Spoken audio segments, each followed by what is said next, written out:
মুসলিম পরিবার মানেই মেয়েরা কথা বলতে পারবে না, এই প্রচলিত ভুল ধারণা ভেঙে দিয়েছেন বলিউড অভিনেত্রী ও সমাজকর্মী দিয়া মির্জা। সম্প্রতি কলকাতায় এক পরিবেশ সচেতনতা বিষয়ক অনুষ্ঠানে এসে নিজের জীবনের নানা অধ্যায় নিয়ে অকপটে কথা বলেন তিনি।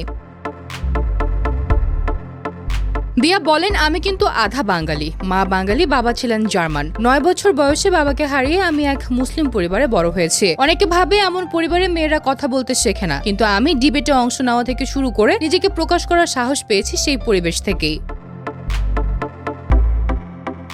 অনুষ্ঠানে মূলত পরিবেশ সচেতনতা নিয়ে আলোচনায় অংশ নিতে এলেও দিয়া শেয়ার করেন নিজের জীবনাদর্শন। গত 10 বছর ধরে আমি প্লাস্টিক ব্যবহার করি না, ছেলের জন্মদিনেও পরিবেশ বান্ধব উপায়ে উদযাপন করি। আজ মাইক্রোপ্লাস্টিক মানুষের শরীরেও পাওয়া যাচ্ছে, অথচ সেলিব্রেশনে সেই প্লাস্টিকে ব্যবহার করি আমরা, যা ভবিষ্যৎ প্রজন্মের ক্ষতি করছে। দিয়ার ব্যক্তিগত জীবনও অনুপ্রেরণার। মাত্র 26 বছর বয়সে নিজস্ব প্রযোজনা সংস্থা শুরু করেন। সেই সময় অনেকে বলেছিল এমন কাজ করলে কাজ পাবো না, সুন্দরী বলে কেউ আমাকে সিরিয়াস চরিত্রে কাজ করতো না। বিরক্ত হয়েই নিজের পথ খুঁজে নেই।